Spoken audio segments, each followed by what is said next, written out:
All right, so welcome back to Calc 2. Today we're going to go over some problems that I gave last year for their quiz.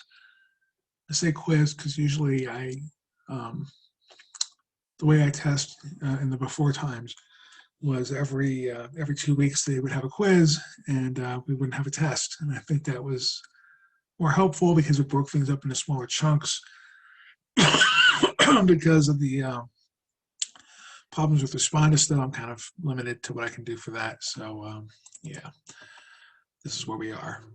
All right, so let me go ahead and do this.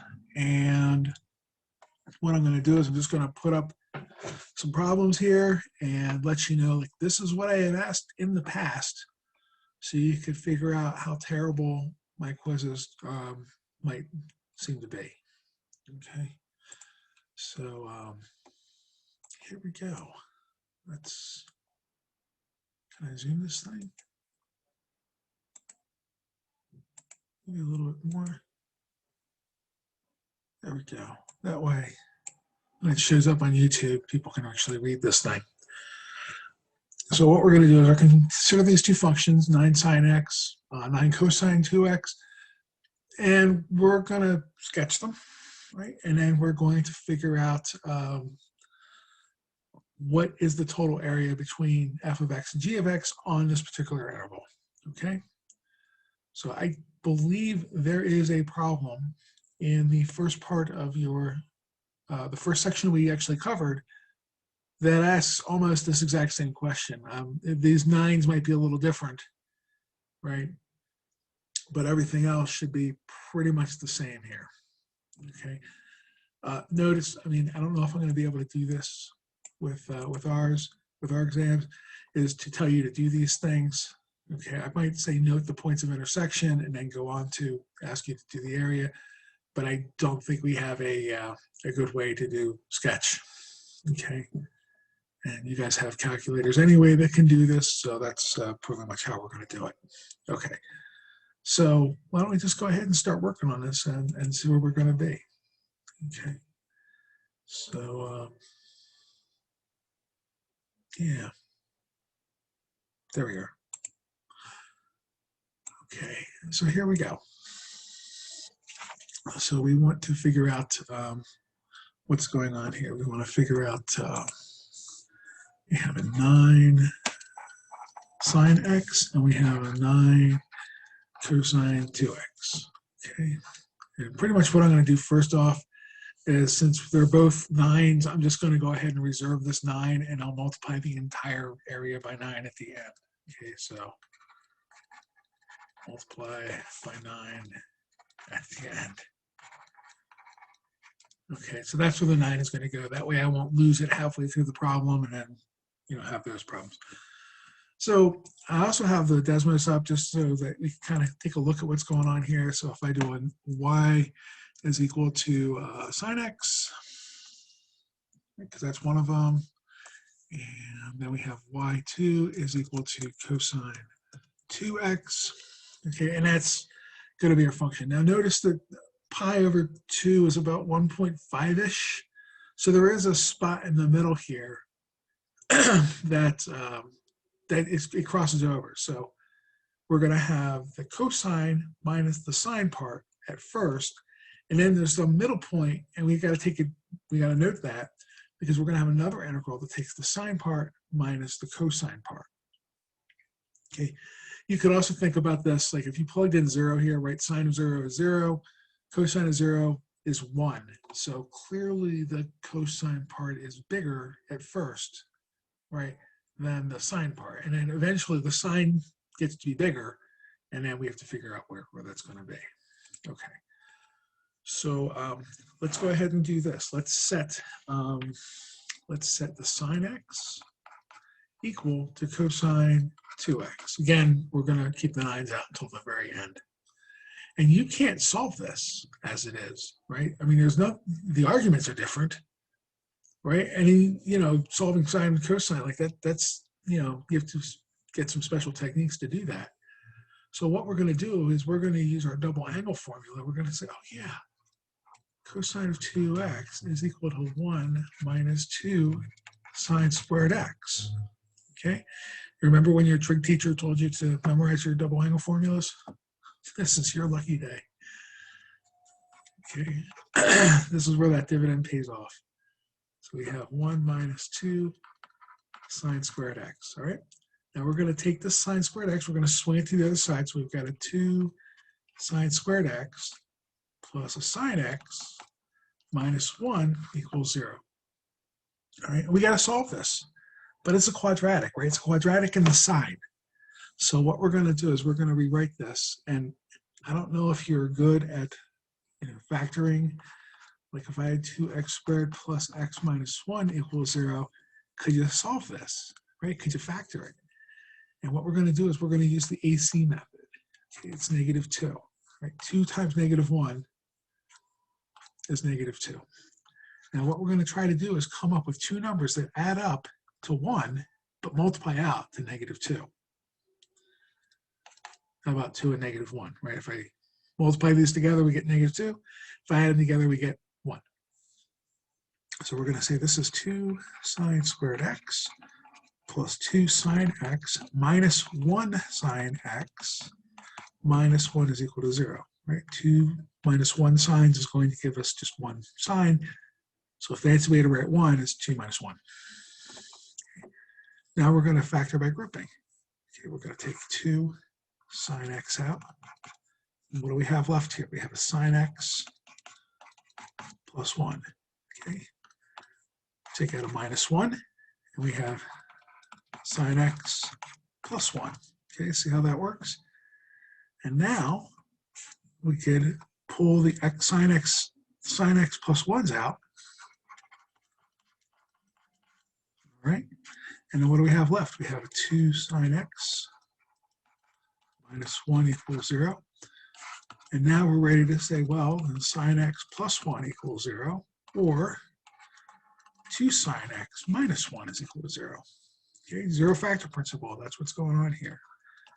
I get sine x is equal to -1, or sine x is equal to 1/2. Well, sine x equals to 1, x has got to be 3 pi over 2, or negative pi over 2. Sine x equals 1/2, that's going to be pi over 6, right? Or I think 5 pi over 6, because that's where the sine is. But if I go back to my original problem statement, we only care about x equals 0 and x equals pi over 2. So 3 pi over 2, like, that's out of bounds, I don't care. Negative pi over 2, that's out of bounds, I don't care. 5 pi over 6, I really don't care. Because again, it's beyond pi over 2. So the only place I really have to worry about this is pi over 6. Okay. So this is my break point. This is where the sine gets to be bigger than the cosine. All right. So here's what we're going to do. We're going to go back here. And we're going to say, well, this is the integral. Again, this is 9 times everything. Okay. So we're going to get the integral from 0 to pi over 6. What's the bigger function between 0 and pi over 6? Well, that was cosine of 2x, right? And we're going to subtract off the sine of x. Right. And then we're going to add, I shouldn't have put that up there yet. We're going to add the integral from pi over 6 to pi over 2. And then what happened? Right, the sine x got to be bigger. Oops, that's a cosine 2x. Okay. So why didn't you go back to the original? Or why didn't you take your, why didn't you do this? Because I can't integrate sine squared yet. I mean, I can, but it's easier to integrate cosine 2x than it is to integrate sine x, because the way you integrate sine squared is to turn it into cosine 2x. All right. So there we go. Now we have to be able to integrate this. So this is going to be, well, isn't this is 1/2 sine 2x, right? I'm doing a guess and check method. So when I take this derivative, we get the derivative of sine is cosine, and then chain rule times 2, which is going to cancel with that half, and I'm going to end up with cosine 2x when I take this derivative. Okay, so I check this. right? Because sometimes I'm not sure. It's like, should I have multiplied by 2 or divided by 2? What's going on? Okay. And integrating sine, well, if I take the derivative of cosine, we end up with negative sine. Right, so that's what we're going to be here. So I just did a plus and I kept that as one thing. Derivative of cosine is negative sine. So if I integrate negative sine, we go back to cosine. All right. And we are going to be going from 0 to pi over 6. Now the next part, right? So again, derivative of cosine is negative sine. So we're going to have a negative cosine x there. Okay. And we just did this one. This is 1/2 sine of 2x. And this is going from pi over 6 to pi over 2. All right. So there we go. Now the hard part. Okay, now we have to do arithmetic. Okay. So we have 9. And then what are we going to have here? We're going to have 1/2 sine of 2 times pi over 6 plus cosine pi over 6 minus, okay, 1/2 sine of 2 times 0 plus cosine of 0. Okay. This was x evaluated, right? This one was x evaluated at pi over 6. This one's x evaluated at 0. Okay. Plus, and then we'll do the second integral. Okay, this is integral part 1. This is integral part 2. The rest of this is actually bookkeeping here. You know, I'm going to pull a negative and a negative and change this from a plus to a minus. Okay, so we have minus 9 cosine x. Oh, let's go ahead and do that. Plug it in numbers. Okay, we started from a pi over, oops, what did I do? This should be pi over 6. This should be pi over 2. I don't know what I wrote before, but that's what it should be. Smallest to largest. So it's going to be cosine pi over 2. Okay. Remember, we took both of the negatives out when we made this a negative out in front here. Okay, so be careful about that. So there's going to be a plus sine of 2 times pi over 2. All right, that's here. Should there be a 1/2? There should be. All right, and this is again x evaluated at pi over 2 minus, and then here we have cosine of pi over 6, right? Plus, plus, plus. Okay, and this is going to be 1/2 sine of 2 pi over 6. All right. I know. It's, to say it's pain is understating it. Okay. So what's going on here? 2 times pi over 6. Well, isn't that going to be pi over 3? Right? Isn't this going to be pi over 3 here? And this guy here is going to be pi. This guy here is going to be pi over 3. Okay, so we can kind of make some gains there as far as not having to evaluate everything each time. Okay, so what is sine of pi over 3? Right? The sine of pi over 3, right? What is, or remember, this is what sine looks like, right? Here's pi over 3, so sine is going to be square root of 3 over 2, but there's a 1/2 here. Okay.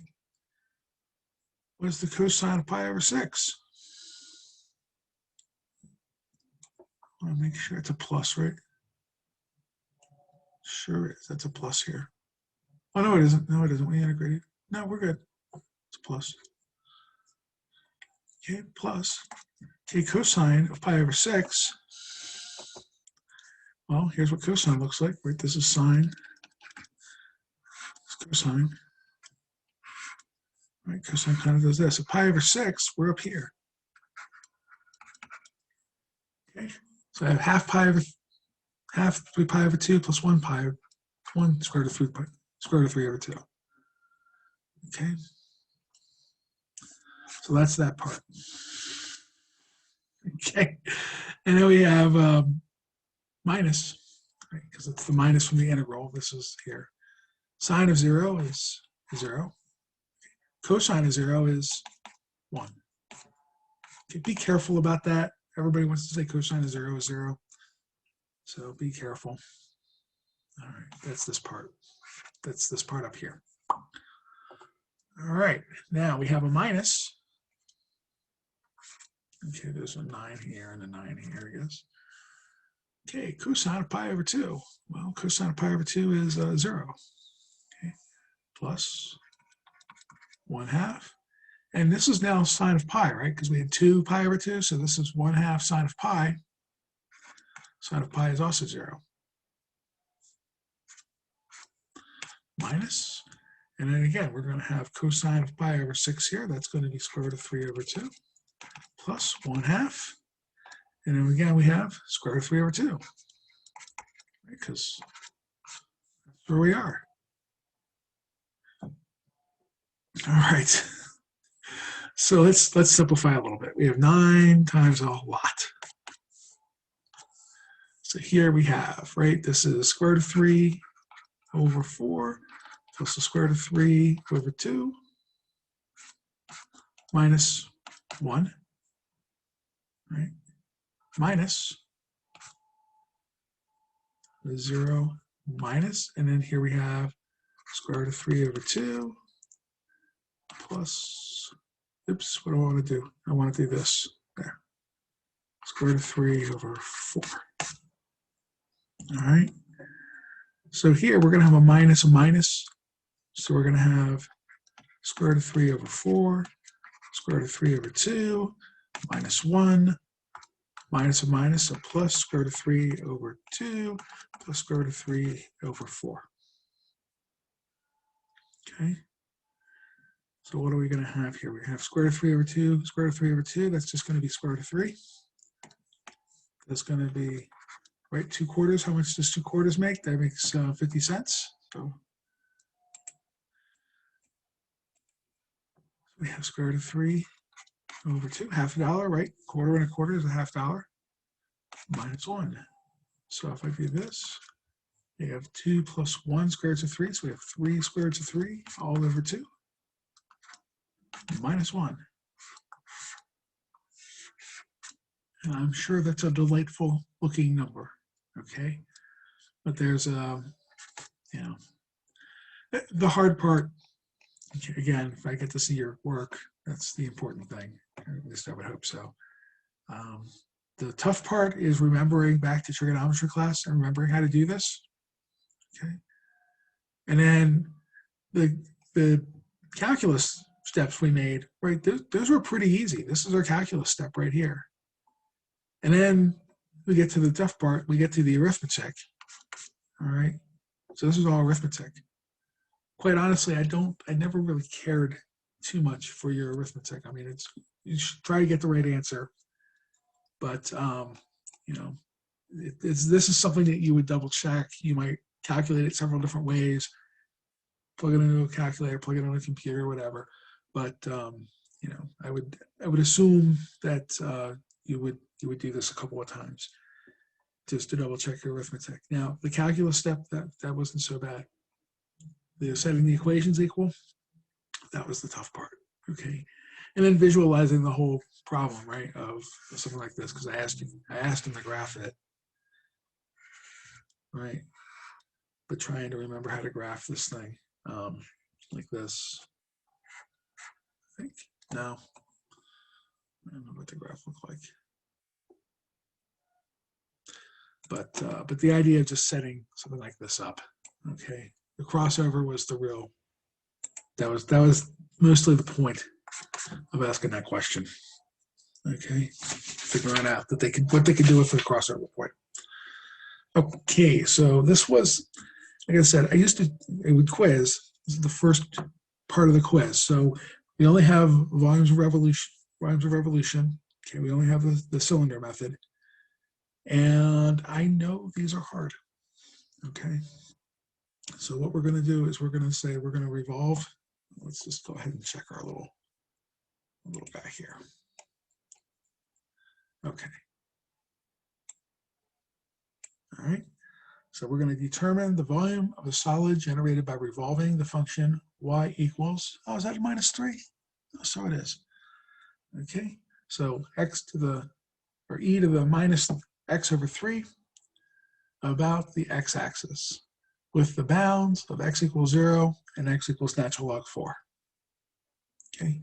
Again, it's important, like make a sketch, set up and solve the integral of the cylinder. Okay. So again, I wish I could ask you part A, I really do, but as it is, I'm kind of stuck with well, the tools that we have. Okay. But I do hope that when you're doing this on paper at home, that you're making a sketch and you're doing some things here, because it really helps, especially if you're going to use this class as a building block for other classes. Okay. Let's see, can I do something clever? What we got here? Not really. All right, so we're going to say y is equal to e to the negative x over 3. So e to the negative x over 3, that's something like this. Okay, here's 0. Here's natural log of 4. And we're going to go ahead and revolve it. Okay, so let's see if we can take that out. And we say, well, this is y is equal to e to the, we'll say negative x over 3. Oops. All right. I don't know what natural log 4 is off the top of my head. We'll just say it's somewhere around 2. All right. So we're just taking this part and this part here.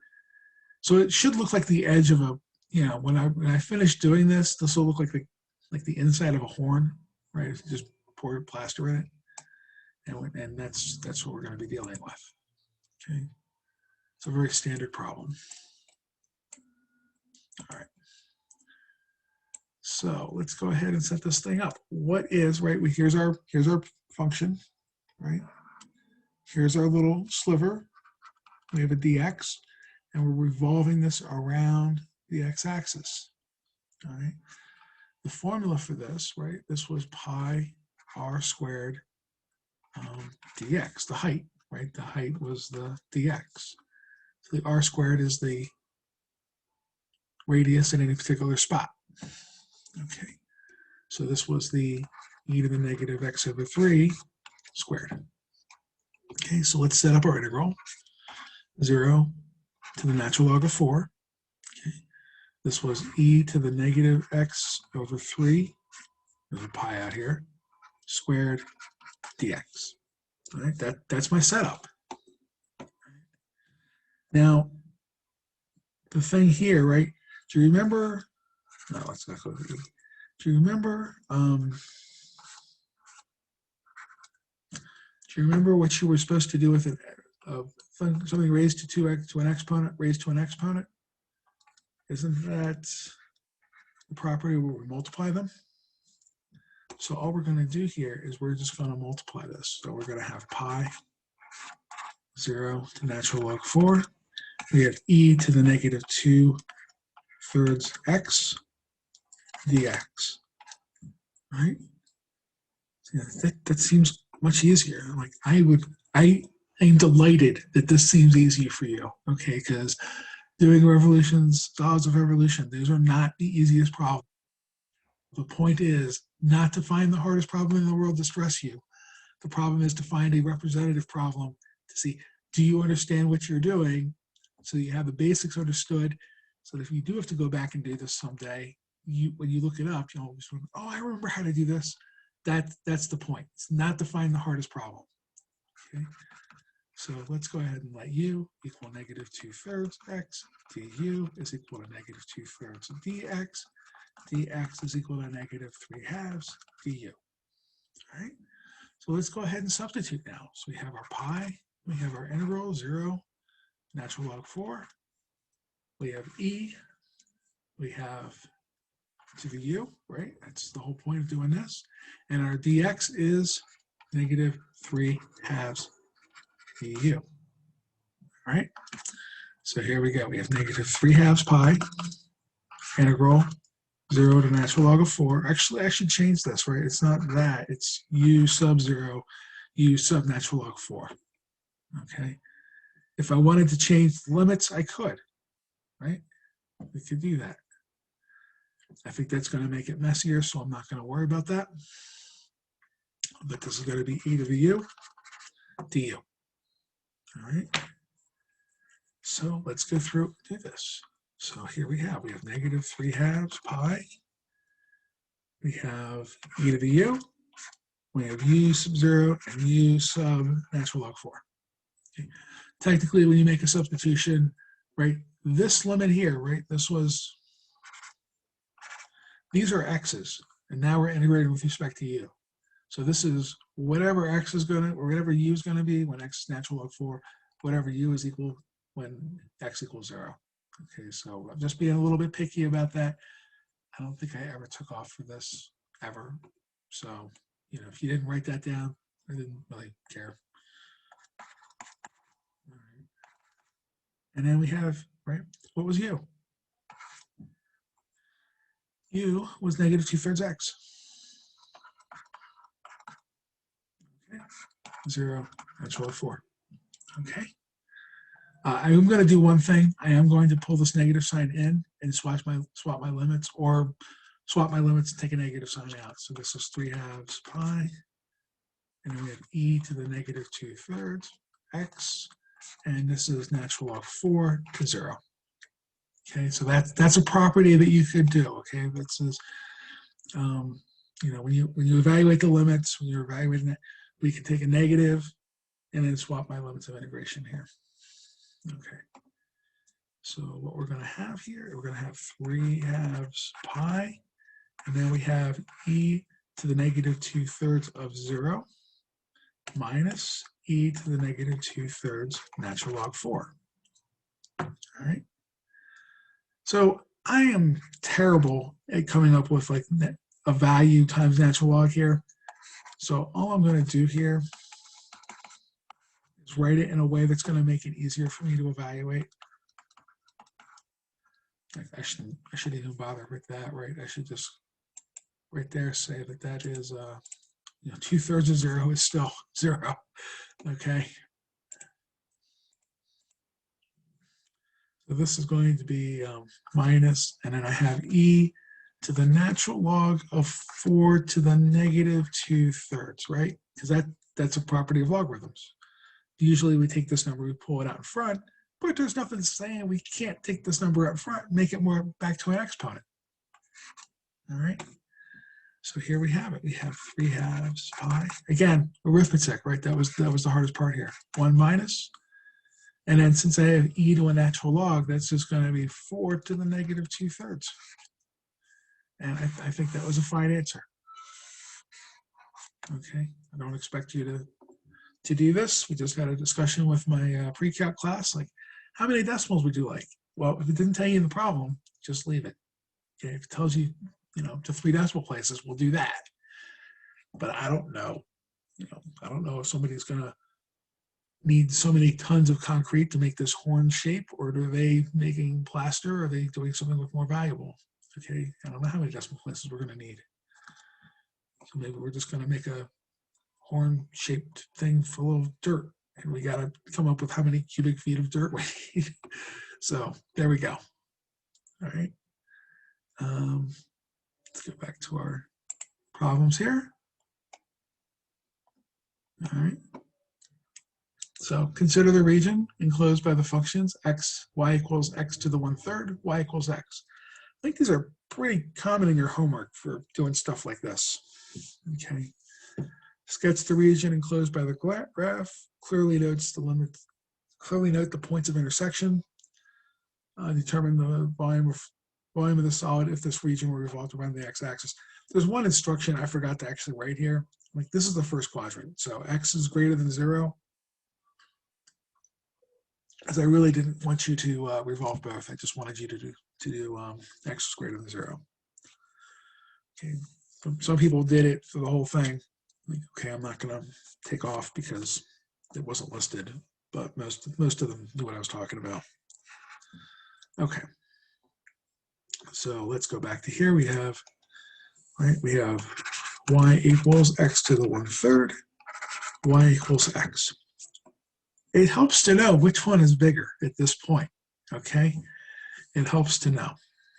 So if you don't know, okay, again, you have a graphing calculator, we could always do this, right? We could say this is y is equal to x to the, right, 1/3. Again, it's one of those things I would hope you know, but at the same time, nobody's ever asked you to make sure. How are you supposed to know? So after this, maybe you know, right? But we're going to go with this. So clearly, between 0 and 1, right? I mean, we'll go ahead and solve it, but it's not going to be much of a mystery.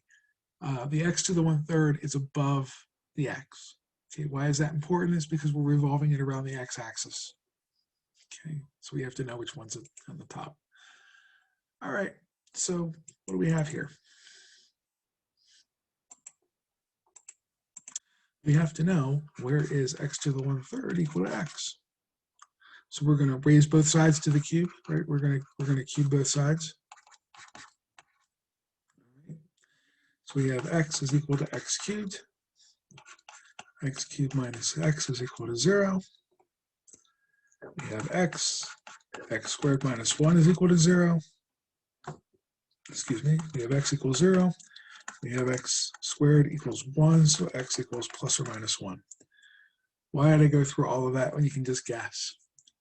What happens if it was a little bit harder of a problem? How are you going to guess, right? I mean, you still can, but what if it was like, you know, x to the 1/3 equals 2x or something? So it's good to know, to be able to kind of test. You know, if I put a 2 in here, like, where's this going to end up, right?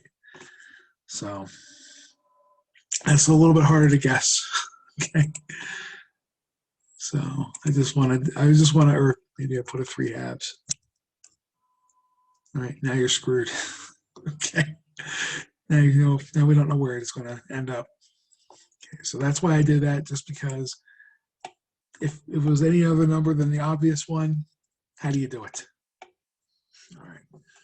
So here we go. We're going to figure out our volume of revolution here. So we have pi, right? Because we have, well, we have pi. Remember, it's r squared minus little r squared, right? That's to figure out the outside cylinder minus the inside cylinder. It was big R squared minus little r squared. Okay, that's our volume. So it's our outside one. That was x to the 1/3 squared minus x squared. And then our dx, so let me back up here one moment. Should have drawn this thing. All right, here's our x to the 1/3. Here's our x. We're taking our little volume, our little sliver here, that's a dx. And again, we're rotating it about. Okay, so we're taking this big one minus that little one. Okay, so big one minus little one. Okay, so there we go. So we have pi. And then again, right, we just multiply these. So x to the 2/3 minus x squared. We're going from 0 to 1. Okay, and we just have to integrate dx. Okay. So this is going to be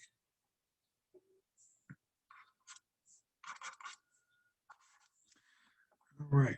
If you're still doing this, that's fine. Okay, I'm still doing this.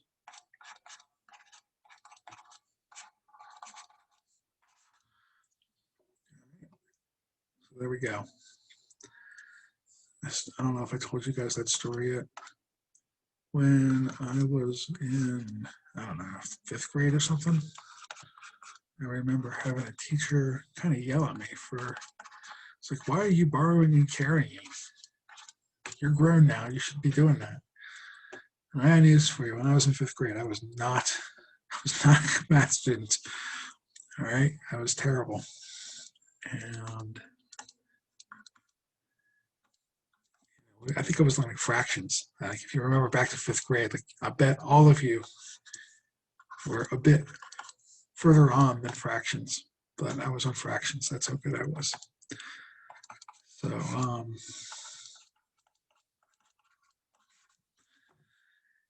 you know, I couldn't articulate myself then, but if I was able to say something to that lady back now, it's like, you know, look, you got a kid who is barely capable of doing fractions, and they're doing their multiplication and the divisions, and they're getting the right answers. You leave them alone. So 4 pi over 15. So if you need a tool, like a U substitution, and the person next to you didn't need it, like don't feel bad about that. That's working for you. Go for it. All right, that's it. And by the way, if you're stuck on the fractions, or you're stuck on something, like I had a lady in Calc 2 a number of years ago, and she confessed, she's like, I'm out of fractions. I don't know. Terrible at them. I don't understand it. I'm stuck. So I'm like, well, come to my office. We'll figure it out. And she did. And she ended up passing pretty well. But you know, I'm not going to belittle somebody for saying I should have learned this in Calc 1 and I forgot. I don't remember. I'm like, I'm not going to call you out on it. I'm just going to say, let's just fix that problem and be done with it, right? Let's get you through the content that you're trying to get through, and not make fun of you for not being where, you know, people might think you're supposed to be. Like, as long as you're here and asking the question, right?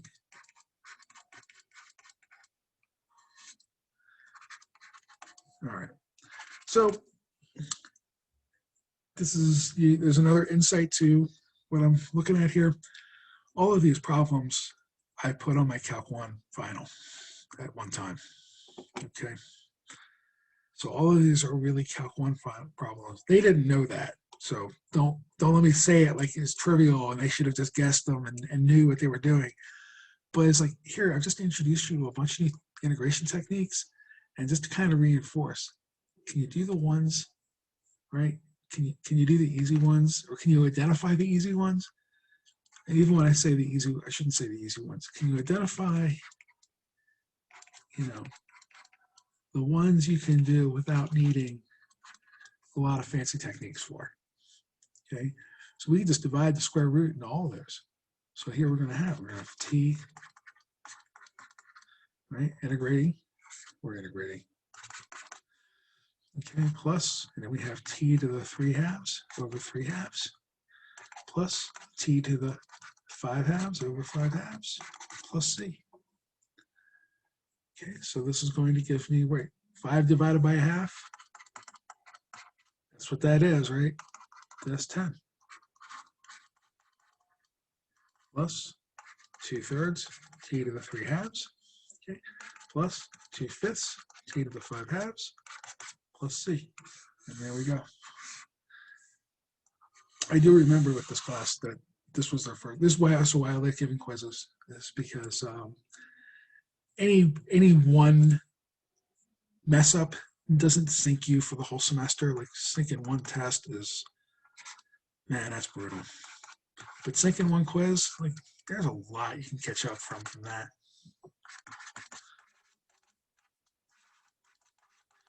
And I remember I smoked this class with this quiz. I mean, I defeated them. It was brutal. But it turned out really well, because a lot of the people that were brutalized, they said, oh shit, this guy is, you know, here's the level we have to get to. Let's go ahead and rise to the occasion. And they did, and they did awesome. Oops, I keep writing E. What am I doing?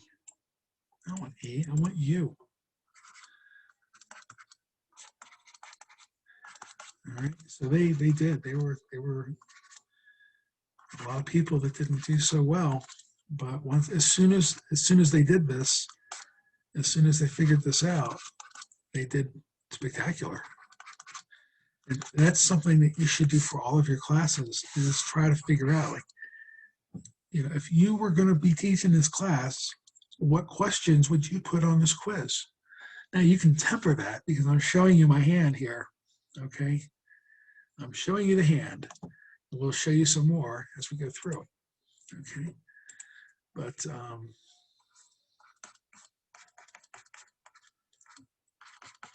I remember the calc class that I had this in. This problem was brutal.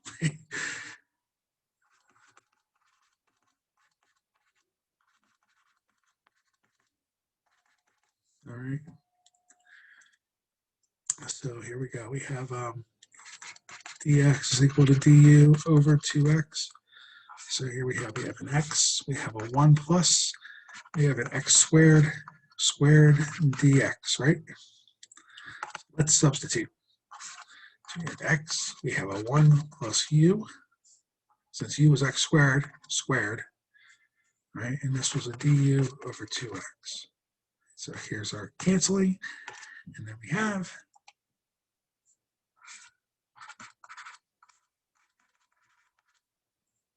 you should get together. Oops, not du there. I already have one du there. Yeah, you should get together with people and figure out, like, what's this teacher going to ask? And make up problems, and it's great if you've got a study group, because you could say, okay, we're going to form a study group here to study for this quiz. Everybody bring, 4 problems that you think he's going to ask. And they can't be off of his test review or her test review. Okay, you got to come up with new problems.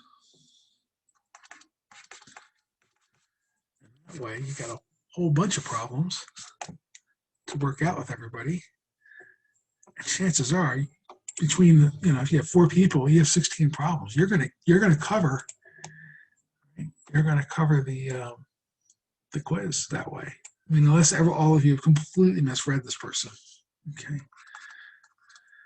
But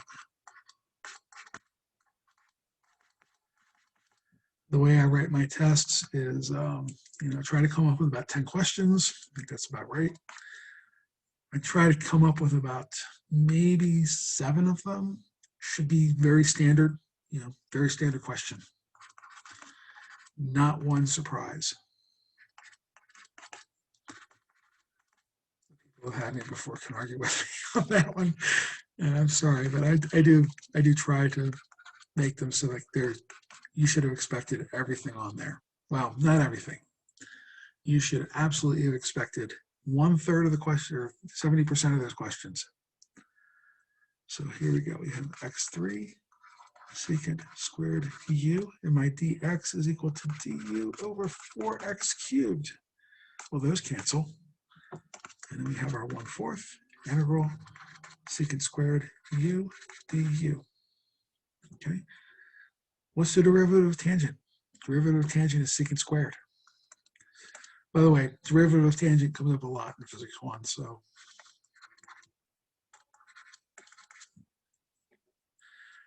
Okay, so this is 1/2 tangent of u. Okay, x squared minus 4. That horrible thing. And there we go. Okay.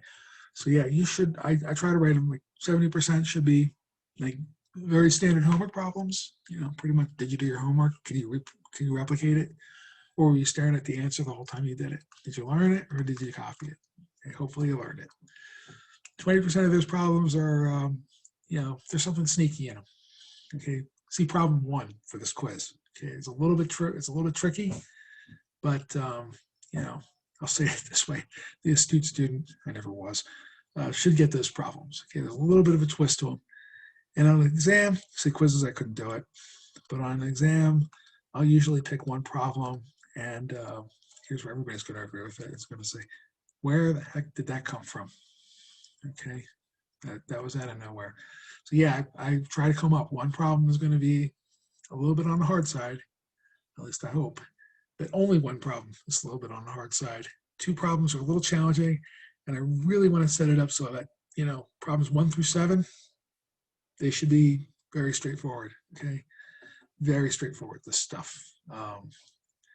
Problems 2, 3, and 4, very straightforward. Okay, that's where I'm thinking. I'm going to do another one of these tomorrow because they only got to be so many integration techniques, and then we'll go from there. And if you guys have a question on something or want to see one, let me know, and we'll spend more attention on that.